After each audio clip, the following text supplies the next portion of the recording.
Baik, puji nama Tuhan. Shalom. Damai di hati.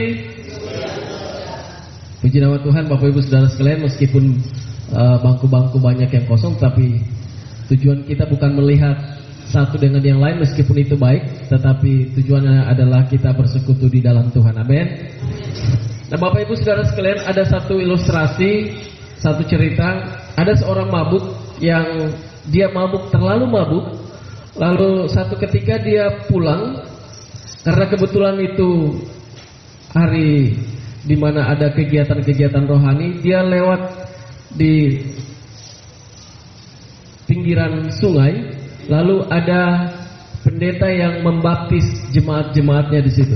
Nah, orang mabuk ini pikir, oh, karena dia juga sudah orang Kristen dan dia malas sekali untuk datang ke gereja. Jadi dia pikir, wah, ini orang mungkin lagi cari orang tenggelam. Dia pikir karena pendeta baptis orang banyak, jadi dia pikir ini dia ada cari orang yang tenggelam, mungkin cari mayat mungkin di situ, jadi orang banyak. Jadi satu-satu sudah masuk, pendeta celup dia begitu, bangun jalan lagi. Waktu dia yang orang mabuk ini pikir, wah, ini cari orang tenggelam ini sampai banyak orang begini terdapat. Cuma tunduk kepala lihat mungkin terdapat. Begitu terus sampai giliran dia, karena dia ikut antri mau pergi cari tahu apa yang bikin ini. Nah, waktu giliran dia, setiap dicelup, angkat dia balik, pendeta tanya, apakah engkau menerima Yesus? Dia tidak bicara. Ini setengah mabuk yang berat punya, jadi colok lagi ulang.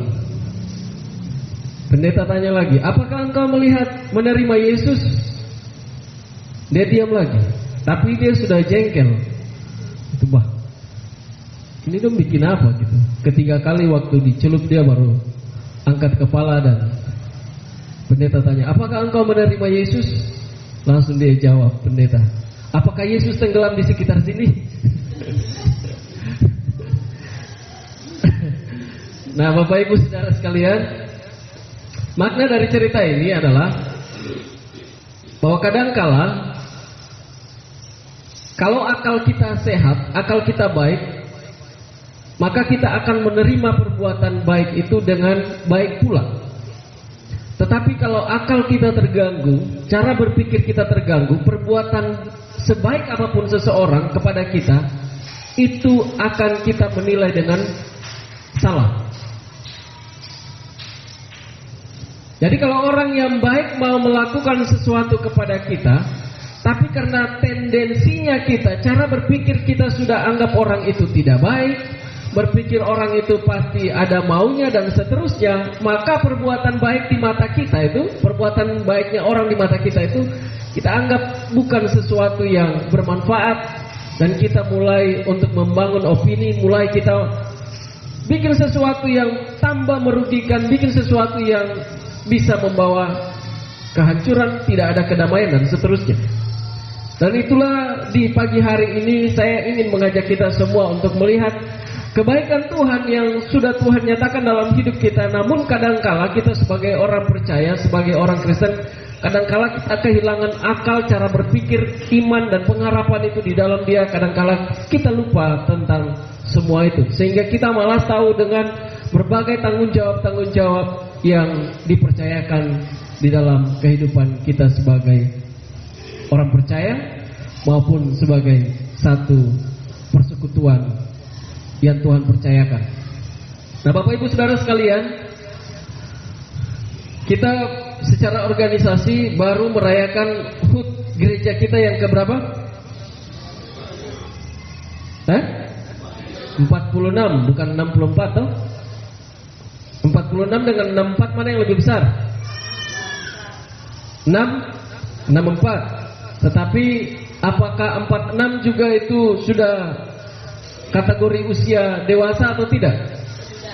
Sudah. Nah, Bapak Ibu, tema firman Tuhan kita di pagi hari ini saya kasih judul Big Love. Apa itu Big Love? Nanti tanyakan kepada saudara-saudara kekasih kita. Big love artinya cinta yang besar, ya. Yang terdapat di dalam Injil Matius. Bapak Ibu buka Alkitabnya di dalam Injil Matius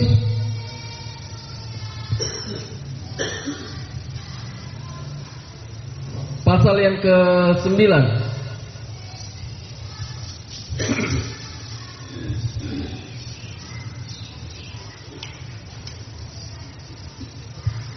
Injil Matius pasal yang ke-9 ayat yang ke-35 sampai ayat yang ke-38.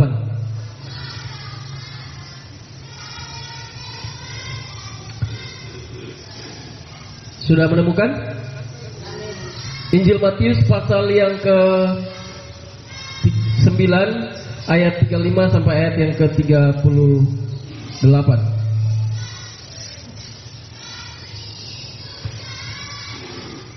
Kalau sudah menemukan, kita baca. Bapak Ibu boleh membaca Alkitabnya di dalam hati atau menyimak. Saya akan bacakan untuk kita semua. Dengan perikop yang diberikan oleh Lembaga Alkitab Indonesia adalah belas kasihan Yesus terhadap orang banyak. Demikianlah Yesus berkeliling ke semua kota dan desa. Ia mengajar dalam rumah-rumah ibadat dan memberitakan Injil Kerajaan Sorga serta melenyapkan segala penyakit dan kelemahan. Melihat orang banyak itu tergeraklah hati Yesus oleh belas kasihan kepada mereka, karena mereka lelah dan terlantar seperti domba yang tidak bergembala. Maka katanya kepada murid-muridnya, tuaian memang banyak tetapi pekerja sedikit. Karena itu mintalah kepada Tuhan yang mempunyai tuaian supaya ia mengirimkan pekerja-pekerja untuk tuaian itu. Amin. Bapak Ibu Saudara yang dikasihi oleh Tuhan, di pasal 9 dari Injil Matius ini banyak sekali sudah dihiasi atau diisi di ayat-ayat sebelumnya tentang bagaimana pelayanan Yesus.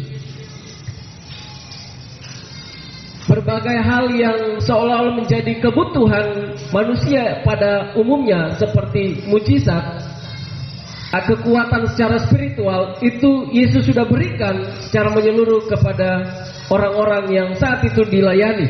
Secara menyeluruh itu ada di pasal 9 ini. Termasuk adalah terkait dengan menyembuhkan orang, terkait dengan bagaimana dengan sekejap ada kekuatan secara mental, ada kekuatan secara spiritual, itu juga pun Tuhan lakukan atau Yesus lakukan kepada orang banyak pada saat itu. Nah, Bapak Ibu sekalian, di ayat yang ke-35 memberikan gambaran secara utuh. Di ayat yang ke-35, demikianlah Yesus berkeliling ke semua kota dan desa. Ia mengajar dalam rumah-rumah ibadat dan memberitakan Injil Kerajaan Surga. Memberitakan Injil Kerajaan Surga serta melenyapkan segala penyakit dan kelemahan. Bapak Ibu yang dikasihi oleh Tuhan, begitu besar perhatian Yesus, dan karena itu menjadi topik utama ketika Yesus harus diutus oleh Bapa di surga untuk mengerjakan pekerjaan yang mulia ini, dan itu adalah tujuan utama. Bukan hanya sekedar untuk menyelamatkan manusia dari dosa, tetapi juga hal-hal yang mendasari bagaimana cara berpikir manusia, termasuk ketika ada dalam kelemahan juga pun kadang-kala manusia itu rapuh, yang manusia itu tidak bisa lagi untuk bergerak, tidak bisa lagi untuk bilang, aduh saya mau berusaha tapi sudah tidak bisa. Nah, hal-hal ini semua diatasi oleh Yesus. Dan dikatakan bahwa poin paling penting dikatakan bahwa Yesus tidak berbicara hal-hal yang lain. Yesus berbicara tentang hal kerajaan surga. Ayat yang ke-35, demikianlah Yesus berkeliling ke semua kota dan desa. Ia mengajar dalam rumah ibadat dan memberitakan Injil kerajaan surga.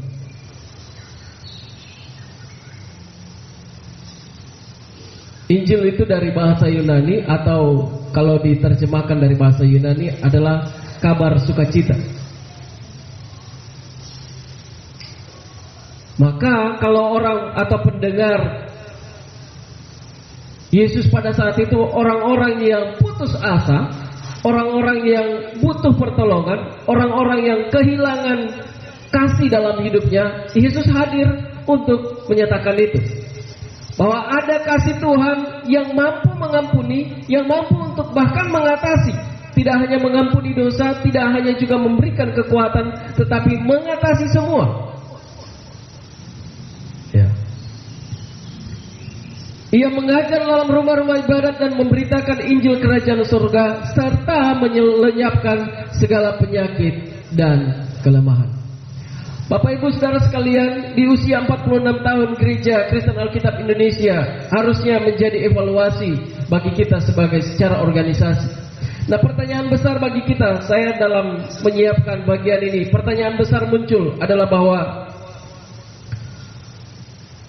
di usia 46 tahun ini, berapa banyak kita sudah evaluasi cara pelayanan kita? Berapa banyak kita sudah evaluasi perkembangan jemaat? Berapa banyak kita sudah evaluasi diri kita sudah sepenuhnya mendukung pelayanan atau tidak?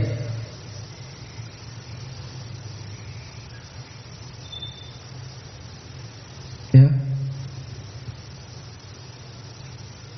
Pertanyaan lebih lanjut, siapa yang mau melihat bagian itu? Yang dievaluasi tadi itu, siapa yang mau melihat bagian itu? Tidak butuh orang yang dari luar, kita semua kalau punya kesadaran spiritual.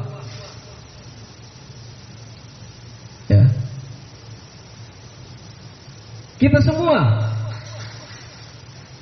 Jangan kalau hari Minggu itu datang seperti orang yang malaikat juga kalah, tetapi ketika keluar dari gereja, perilaku ini seperti malaikat jatuh dalam dosa. Jangan Bapak Ibu. Perhatikan baik.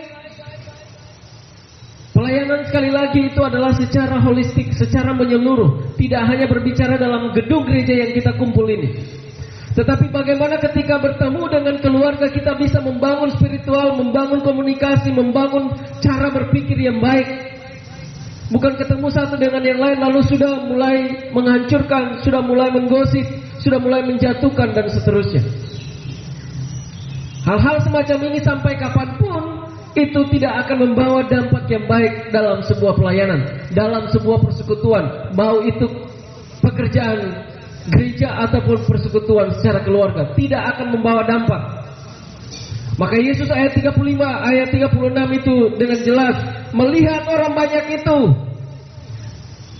Ya, melihat orang banyak yang apa? Hidup seenaknya, yang hidup tidak ada pemimpin, yang hidup hilang pengharapan, yang hidup membutuhkan sesuatu yang lebih besar daripada sekedar rutinitas yang mereka sudah jalani, capek dengan bagian-bagian dunia. Ya. Capek dengan bagian-bagian itu, Yesus ayat 36 mengatakan, melihat orang banyak itu tergeraklah hati Yesus oleh belas kasihan kepada mereka, karena mereka lelah terlantar seperti domba yang tidak bergembala. Yesus di pelayanannya melihat orang yang putus asa, orang yang mentalnya begitu rapuh ketika menghadapi persoalan, orang yang cara berpikirnya tidak mengarah kepada Tuhan, yang cara berpikirnya mungkin orang bahasa sekarang itu bilang sumbu pendek. Bukankah mental kita, cara berpikir kita kadangkala butuh hal-hal yang Tuhan ingin lakukan dalam hidup kita, tapi kadangkala juga pun kita menolak untuk berubah dengan cara berpikir kita, seolah-olah bahwa saya harus memberikan nasihat kepada dia, bukan dia yang memberikan nasihat kepada saya. Ya. Maka Yesus dengan tegas ingin untuk memangkas semua itu. Dan di ayat 36 itu katakan, tergeraklah hati Yesus oleh belas kasihan kepada mereka, karena karena mereka. Karena kita, akibat kelalaian kita, akibat cara berpikir kita, akibat tindakan-tindakan kita, sehingga semua salah. Maka tadi di awal saya kasih ilustrasi itu. Kalau cara berpikir kita sudah salah, akal kita sudah terganggu, mental kita sudah tidak bagus, mau lihat hal sebagus apapun, mau melihat kacamata itu hal yang rohani milik Tuhan juga pun, kita akan melihat itu dengan cara yang negatif, dengan cara yang salah. Karena apa? Akal kita terganggu. Firman Tuhan katakan, kasihilah Tuhan Allahmu dengan segenap hatimu, dengan segenap jiwamu, dengan segenap akal budimu. Nah, maka Yesus ingin memangkas bagian-bagian yang tidak baik itu, dan dia katakan bahwa belas kasihan itu muncul akibat mereka seperti domba yang tidak bergembala. Bapak Ibu, kadangkala kita yang sudah punya gembala baik, ya, jangankan di sini, di banyak tempat yang sudah punya gembala baik saja, pelayanan yang sudah oke saja, kadangkala juga pun hancur, kadangkala juga bertengkar, kadangkala juga pecah. Mumpung kita masih sedikit, pengembalaan juga masih bisa untuk ditangani. Yang perlu adalah bahwa kita ini sebagai domba itu dengar-dengaran. Itu penting, Bapak Ibu. Dengar-dengaran kepada pemimpinmu. Ya. Maka katanya kepada murid-muridnya, ayat 37. Maka katanya kepada murid-muridnya, tuaian memang banyak, tetapi pekerja sedikit. Halo Bapak Ibu Saudara yang dikasihi oleh Tuhan. Kita dibentuk, kita dididik, kita diperhatikan bukan hanya untuk membangun kita sendiri, tetapi tujuannya adalah bahwa kita dilepas di tengah-tengah dunia ini untuk memberitakan Injil Kerajaan Surga. Kalau sudah tidak pernah baca Alkitab, tidak hafal ayat, minimal cara hidup kita. Ya. Maka Tuhan katakan di ayat yang ke-35, 37 itu, tuaian itu memang banyak, tapi pekerja sedikit. Siapa yang mau? Nanti kalau kita baca di ayat atau pasal 10 dan seterusnya, barulah para murid ini sadar bahwa memang penting untuk dibentuk di dalam Tuhan. Maka Tuhan panggil satu-satu. Sampai berapa murid? Murid Tuhan Yesus ada berapa? Sampai 12 itu. Untuk dibentuk, diajar, dididik, dituntun untuk mereka siap. Sampai pada akhirnya mereka memberitakan Injil. Nah, posisi kita sudah ada di dalam barisan itu. Tetapi kadangkala Bapak Ibu Saudara yang dikasihi oleh Tuhan, kita hanya mau untuk menjadi penonton, tidak mau dibentuk. Ya. Yang salah pikir, baru kali ini saja mau kasih dia, besok bisa berubah, besok bikin lagi, masih ada lusa. Maka Tuhan katakan, tuaian memang banyak, tetapi pekerjanya mana? Ada orang yang membutuhkan, atau jemaat yang baru datang mau bergabung dengan Gereja Kristen Alkitab, jemaat LCD Kota Sorong. Tapi lihat jemaatnya yang kayak begitu, tiba-tiba satu mundur. Salah siapa? Ini contoh. Ya, tapi juga pun kalau ada, bertobatlah. Tuhan katakan memang tuaian banyak, bahkan kadangkala itu sudah tumbuh.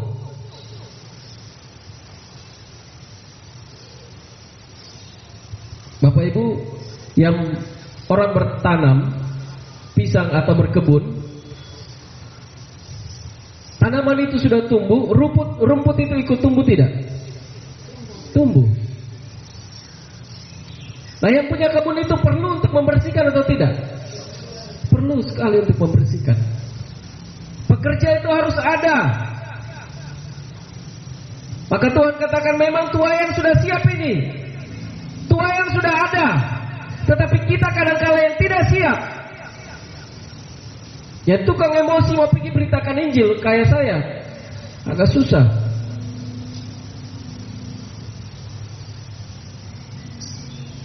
Itu saya, kalau Bapak Ibu kan tidak.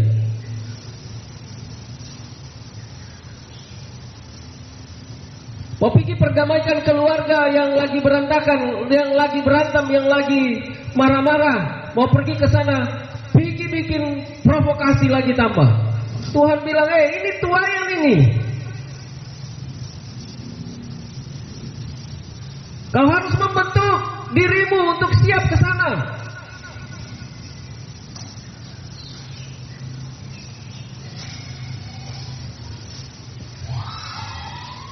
Ayat 38 bilang begini, karena itu mintalah kepada Tuhan yang empunya tuayan, supaya ia mengeringkan pekerja-pekerja untuk tuayan itu.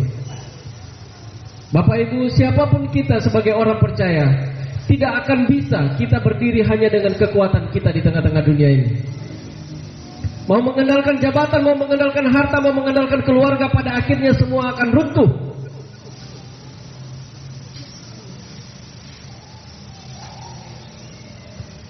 Dari awal Yesus bicara, dia sedang memberitakan Injil kerajaan sorga. Tetapi pada akhirnya bahwa hanya kekuatan Allah yang memampukan itu. Dalam kitab Roma katakan bahwa aku percaya karena Injil itu adalah kekuatan Allah. Bapak Ibu yang dikasihi oleh Tuhan, sebagai orang percaya, kita harus dibentuk di dalam kebenaran firman Tuhan. Setia beribadah,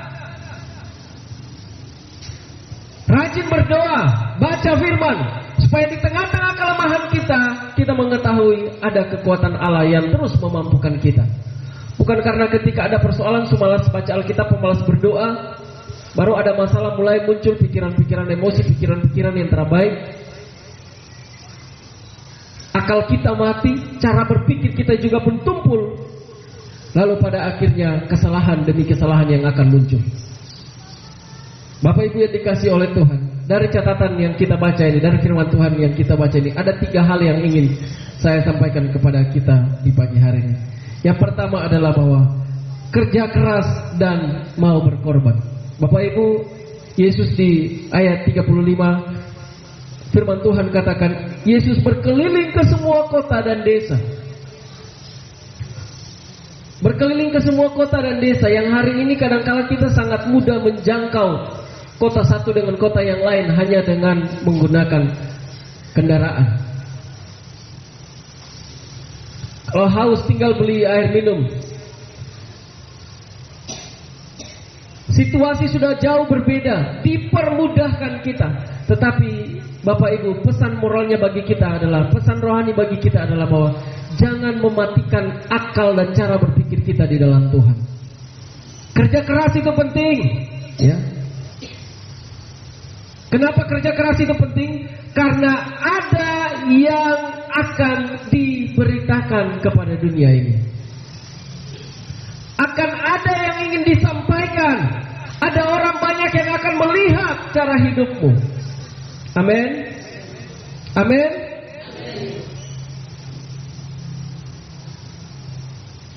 Kalau hal itu sudah tepat, ya, cara berpikir, kerja keras, semua sudah tepat, maka akibat dari itu adalah Injil akan diterima.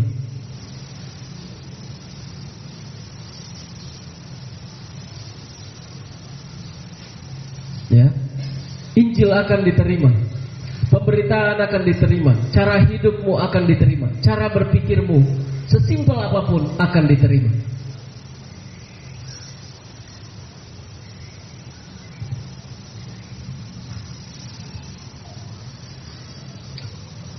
Yang kedua, ayat yang ke-36.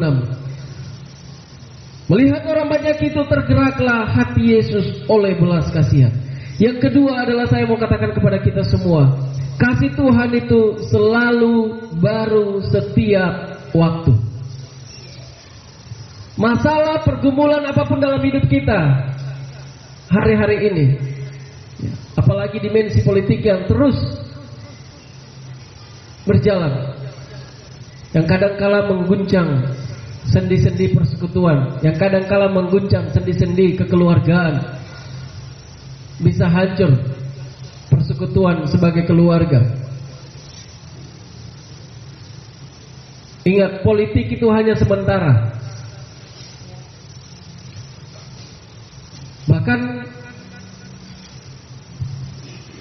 orang-orang yang meneliti tentang politik, mereka tulis buku katakan bahwa harga sebuah politik itu adalah pemberontakan, harga sebuah politik itu adalah peperangan, harga sebuah politik itu adalah pertempuran,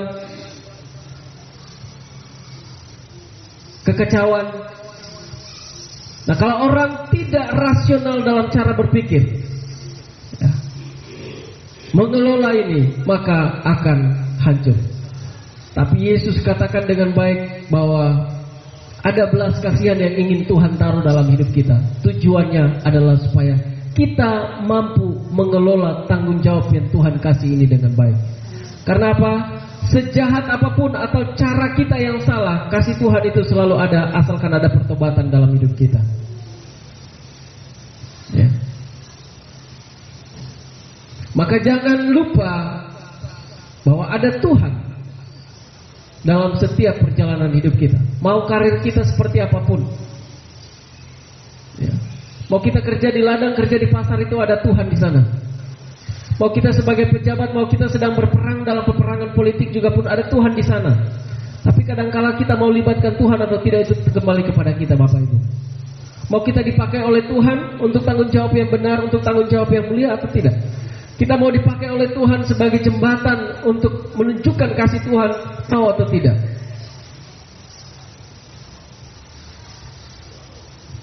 Ayat yang ke-36 bagian B dikatakan, karena mereka lelah dan terlantar seperti domba yang tidak bergembala. Akibatnya apa? Kalau lupa Tuhan, maka kita akan terlantar.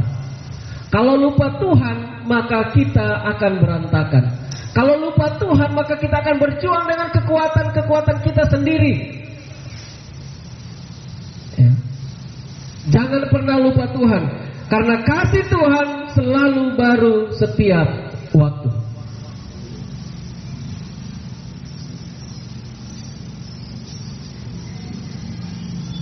Dan di dalam semua itu perlu kesabaran. Dan kesabaran ini semua setiap hari harus diuji. Untuk mau melihat kasih Tuhan itu, kalau orang berdoa, Tuhan kasih saya hati yang begitu besar untuk mampu mengasihi, mampu sabar terhadap istri saya, mampu sabar terhadap keluarga saya yang suka bicara-bicara saya. Tetapi Tuhan kasih tantangan, engkau tidak mau. Ya. Beberapa waktu yang lalu, bahkan kemarin, kegiatan tempat saya bekerja itu numpuk, dan karena kejar, biasa di instansi begitu ya, kejar penyerapan tahunan. Pulang malam, besok pagi harus lanjut lagi kegiatan. Dan di kesibukan itu istri tinggal telepon marah-marah karena waktu dengan anak, waktu dengan istri itu seolah singkat sekali. Hanya lihat anak pagi, pulang lagi anak sudah tidur. Nah, kemarin Bapak Ibu, saya sebagai ketua panitia kegiatan dengan kepala-kepala kampung se-Kabupaten Sorong, maka di hari sebelumnya itu kita sudah turun ke 30 distrik dan perjalanan jauh-jauh, dan itu capek. Tapi di hari berikutnya kemarin itu harus bikin kegiatan agenda pagi jam 9. Saya tahu saya ketua panitia, tetapi juga ada tanggung jawab sebagai seorang bapak, sebagai seorang suami. Pagi-pagi harus lihat keluarga dulu. Tapi juga saya berpikir kalau saya terlambat, ini teman-teman pada capek, ini kegiatan juga tidak jalan. Harus berangkat pagi. Nah, biasanya anak ini harus antar ke sekolah dulu, begitu. Tapi kemarin karena saya berpikir demikian, istri yang antar anak itu sana sini untuk sekolah. Lalu saya juga, karena dia bilang tolong antar kembar ke, ikut nyusul ke sana sebelum ke tempat kegiatan. Saya marah, dia balik lagi, balik ambil kembar karena saya harus ke sana. Nah, Bapak Ibu, dari situ dia mulai marah. Marah semua, dia rekam itu baru dia sampaikan. Nah, tadi di awal saya bilang, aduh, Berdoa untuk Tuhan kasih kesabaran, begitu kan? Tuhan kasih untuk cara berpikir yang baik. Sampai di tempat kegiatan itu, peristiwa yang saya antisipasi itu betul. Yang MC belum hadir, yang pegang multimedia belum hadir, tamu undangan sudah datang. Akhirnya saya rangkap jabatan. Tapi rangkap jabatan juga harus diterima itu atau dengar voice dari istri yang sudah tensinya itu 280 km per jam. Kalau sudah begitu Bapak Ibu, mau pikir bagaimana? Mau balas lagi? Saya hanya keluar sebentar di balik tembok itu, dengar itu saya bilang, Tuhan berikan saya kesabaran. Ini mau marah dengan sesama panitia yang belum datang atau mau marah kepada istri? Tapi saya tahu proses demi proses yang dijalani itu dalam tuntunan kasih Tuhan. Harus menguasai hati, harus menguasai pikiran, sampai kembali ke rumah minta maaf, semua selesai. Kembali ke teman-teman juga yang sebagai satu panitia harus menegur dengan kasih. Mau marah-marah juga salah. Tetapi pada intinya bahwa melalui firman ini kita tahu bersama kasih Tuhan itu selalu baru dalam setiap proses hidup kita. Apapun itu Bapak Ibu. Maka mari cara berpikir kita, akal kita ini seutuhnya taruh ketika kita mau mengasihi Tuhan. Kita tahu ada hal-hal yang memang Tuhan taruh untuk melihat bahwa betul tidak kita ini mengasihi Tuhan itu dengan segenap hati kita, dengan segenap akal kita. Atau kadang-kala kita hanya ini mengutamakan emosi kita, mengutamakan cara berpikir tanpa akal. Ya. Kalau kita lupa tentang Tuhan, maka kita akan terlantar seperti domba yang tidak tergembalakan. Yang ketiga, yang terakhir adalah pertanyaannya, siapa yang mau dipakai oleh Tuhan untuk menuai? Apakah Bapak Ibu dan saya? Atau Tuhan mau pakai batu-batu yang ada di luar? Itu bahasa Alkitab.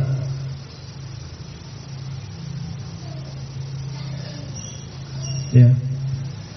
Bapak Ibu yang dikasihi oleh Tuhan, semua rangkaian ayat 35 sampai 38 berbicara tentang cinta Tuhan yang begitu besar. Itu terjawab ketika dipersiapkan para murid. Dan tujuan paling awal itu tercatat dalam Injil Yohanes, bahwa karena begitu besar kasih Allah akan dunia ini. Kalau bukan tentang belas kasihan Tuhan, kita selamanya tidak akan menerima kasih karunia Tuhan. Bersyukur untuk hidup yang hari ini Tuhan kasih. Bersyukur untuk setiap hal yang hari ini Tuhan taruh dalam hidupmu. Tetapi di dalam semua itu jangan pernah lupa tujuannya adalah untuk mempermuliakan nama Tuhan. Bapak Ibu yang dikasihi oleh Tuhan, mari kita mau menyadari kasih Tuhan yang begitu besar.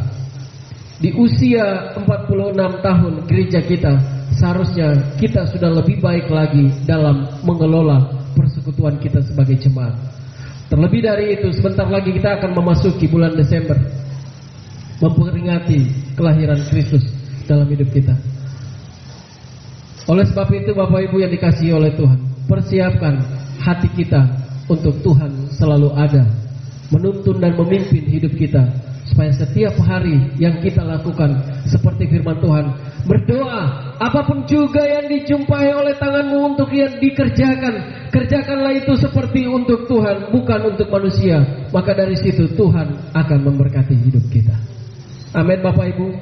Jangan berpikir untuk berkat itu persoalan uang, tetapi memperbesar kapasitas, memperbesar tanggung jawab, itu juga pun bagian dari berkat Tuhan. Mari kita tundukkan kepala kita berdoa.